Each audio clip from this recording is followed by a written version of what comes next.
Ce chapitre est le premier du programme de sciences physiques de BTS Systèmes numériques. Il s'intitule Théorie du signal. Dans cette première vidéo, nous allons établir des définitions. Le traitement du signal, le système d'études et le bruit. Le traitement du signal est une discipline indispensable de nos jours.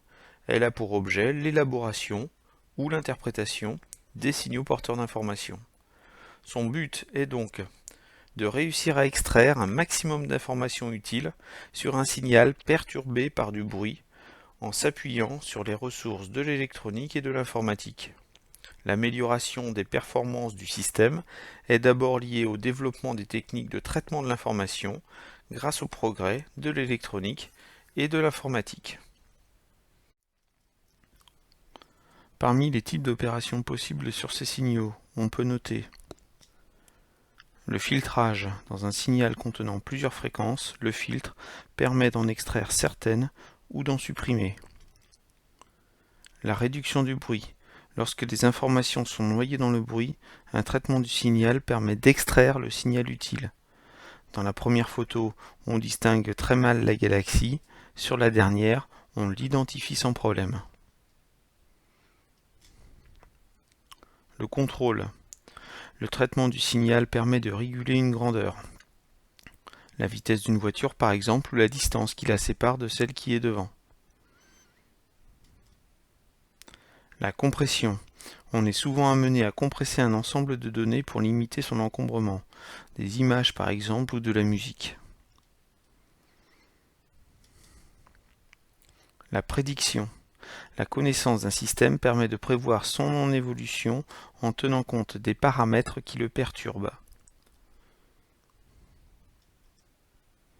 L'identification. Pour connaître un système, on le modélise, c'est-à-dire qu'on cherche à le décrire par une équation mathématique. Une fois cette équation mathématique établie, on la compare à des modèles mathématiques connus. C'est l'identification. On détermine alors les paramètres qui décrivent le système. La transmission de données. Il s'agit de transporter une information sur un support, une voie ou un canal de transmission, d'un émetteur vers un récepteur. La classification. Par exemple, chaque système travaille dans une gamme de fréquences bien précise. La TNT et le GSM n'utilisent pas le même canal de transmission.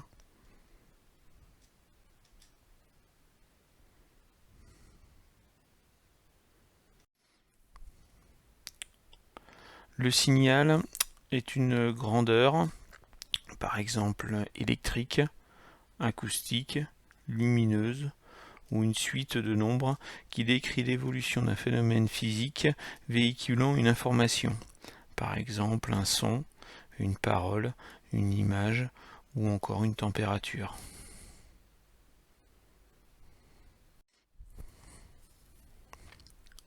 Le système d'étude, c'est une structure réalisant une opération sur le signal d'entrée.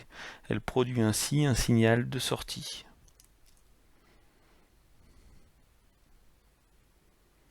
Premier exemple, l'oreille.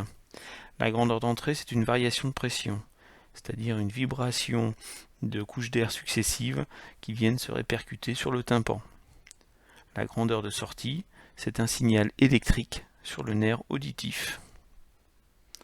Second exemple, le casque audio. Le signal d'entrée est un signal électrique et la grandeur de sortie, une variation de pression de l'air. Le bruit est un phénomène perturbateur gênant la réception et l'interprétation du signal. Le bruit peut être interne au système. Il est dû aux composants électroniques comme par exemple le bruit de fond en sortie d'un amplificateur audio. Il peut être externe.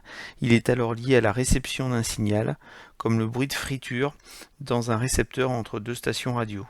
C'est alors une perturbation électromagnétique dans les câbles ou antennes.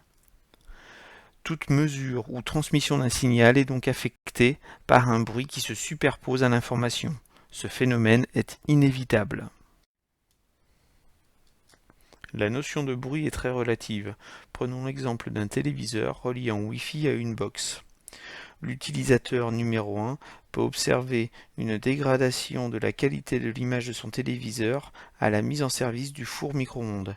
L'image manque de fluidité, elle est saccadée. Le four micro-ondes et la connexion Wi-Fi utilisent la même bande de fréquence. Leur fonctionnement simultané peut être à l'origine de perturbations. La qualité du réseau informatique peut être dégradée, le débit peut être affecté, avec pour conséquence des temps de chargement de données plus importants. Les ondes générées par les fours micro-ondes sont considérées comme du bruit pour la connexion Wi-Fi entre la box et le téléviseur. Pour l'utilisateur numéro 2, les ondes sont indispensables pour réchauffer les aliments présents dans le four.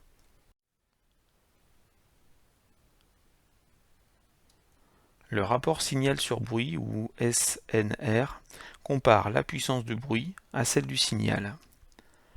Le rapport signal sur bruit, c'est 10 fois logarithme de puissance du signal divisé par puissance de bruit.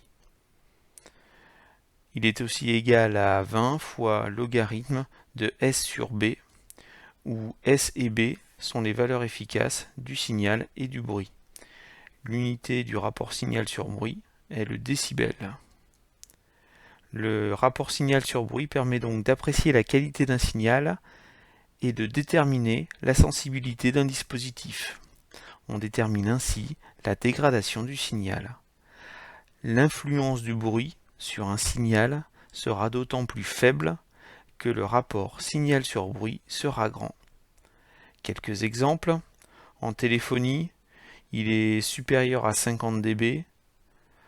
Sur une chaîne Wi-Fi, il est supérieur à 90 dB. Et pour le CD audio, il vaut 98 dB.